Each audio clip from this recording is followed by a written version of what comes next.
वर्धापन दिन सोहळा 15 ऑगस्ट 2018 जिल्हाधिकारी कार्यालय सांगली इथं माननीय नामदार शोभाजी देशमुख पालकमंत्री यांच्या हस्ते ध्वजारोहण सोहळा सुरू आहे।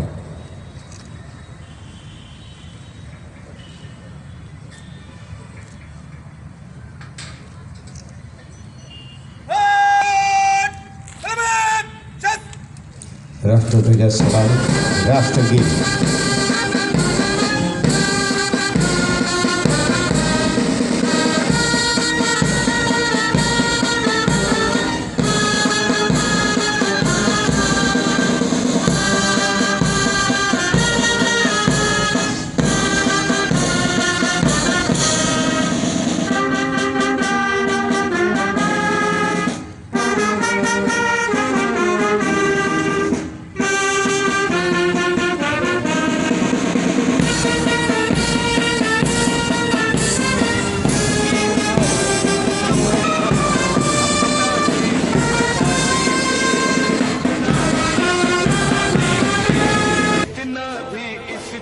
में बाकी सारा लहू बहा देंगे,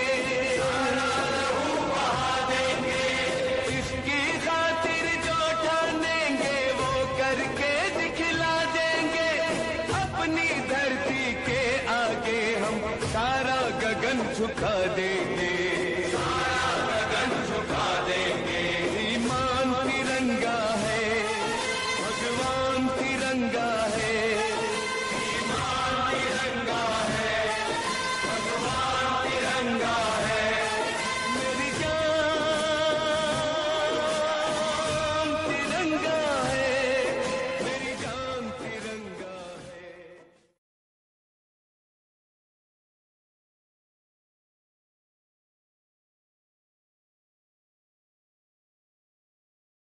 स्वातंत्र्याचा 71वा वर्धापन दिन साजरा करत आहोत।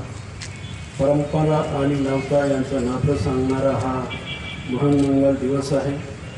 ज्यांच्या त्यागातून आपणाला स्वातंत्र्य मिळाले त्या थोर स्वातंत्र्य सैनिकांच्या आणि शहीदांच्या प्रती मी प्रथम आदर व्यक्त करून भारतीय स्वातंत्र्याच्या 71व्या वर्धापन दिनाच्या सर्व सांगलीकरांना मनपूर्वक शुभेच्छा देतो।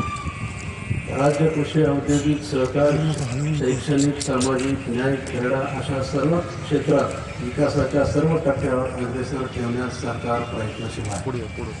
शेतकऱ्यांच्या कर्जमाफीचा ऐतिहासिक आणि सर्वात मोठा निर्णय राज्य शासनाने घेतला।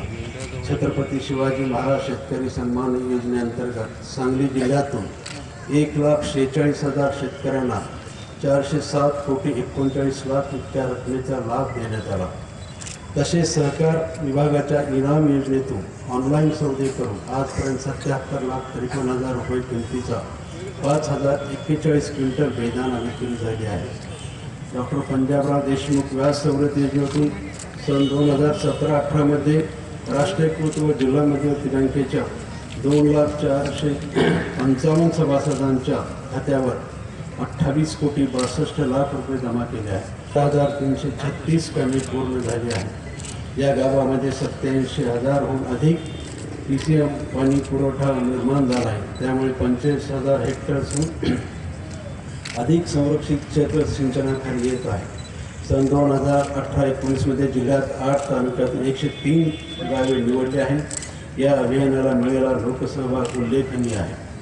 मागे तेव्हा शेतकरी योजनेअंतर्गत 4,500हून अधिक लाभार्थी सुमारे 20 कोटी रुपये इतके तयार राहायचं आहे। 3 नंबरला नेहा आनंदराव झांबरे जिल्हा परिषद, अथर्व अनिल खोत इस्लामपूर हायस्कूल उन्हाळे पब्लिक स्कूल सांगली,